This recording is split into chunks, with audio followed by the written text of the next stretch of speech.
Сәлеметсіздер ме, балалар? Бүгін бізде 21 қаңтар, сабақтың тақырыбы «Сен күртеше киесің бе? Ты оденешь куртку?»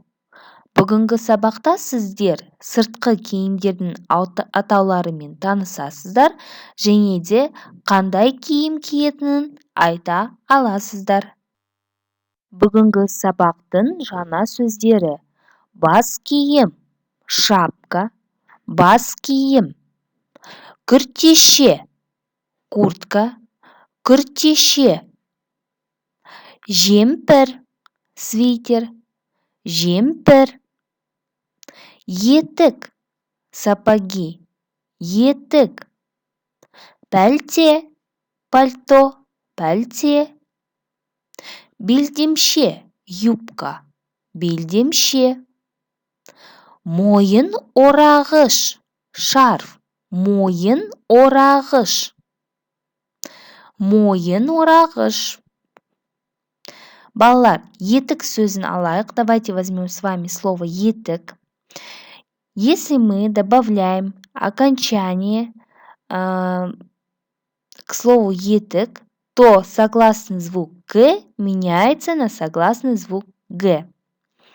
Менің етігім, сенің етігің, сіздің етігіңіз, оның етігі.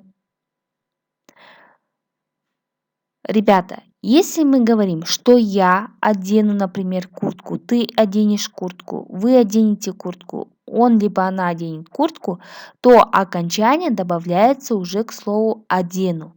То есть мен күртеше киемін, сен күртеше киесің, сіз күртеше киесіз, ол күртеше киеді.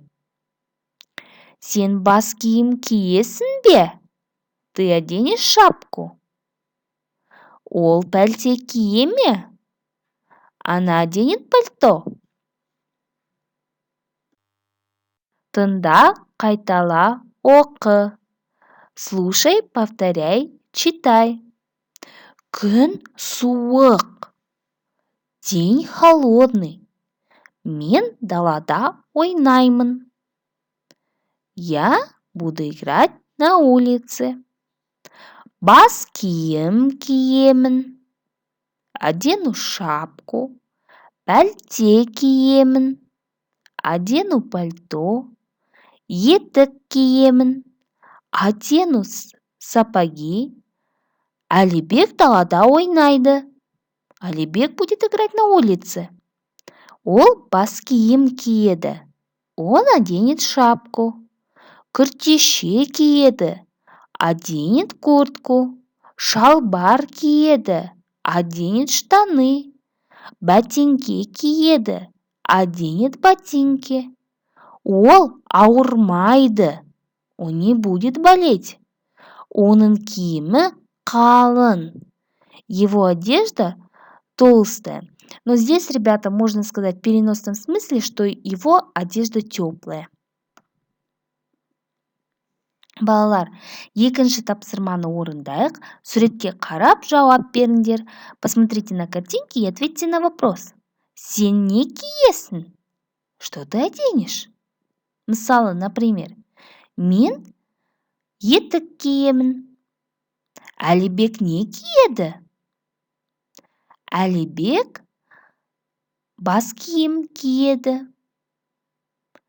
Анель не киеді? Что оденет Анель? Анель көйлек киеді. Анель оденет платье. Енді сіздер жауап беріңіздер. Теперь ответьте вы на вопрос. Келесі жазылым тапсырмасы 21 бет. Третье упражнение на странице 21. Нам надо написать окончания нужные. Например, менің күртешем, сенің күртешең, оның күртешесі.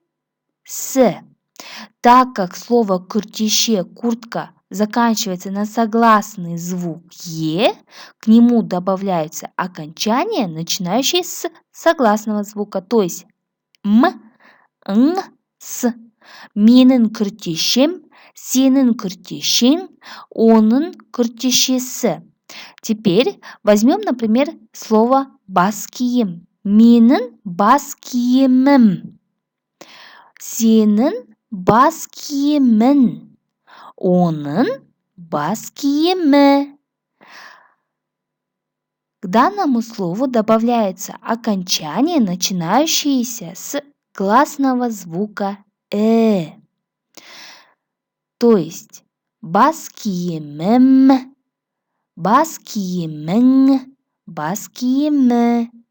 Так как «мы» — это согласный звук, после него добавляется окончание, начинающее с гласного звука.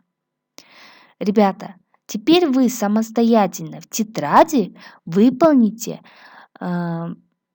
следующее. Менің жемпір, сенің жемпір, оның жемпір. Добавьте нужные окончания.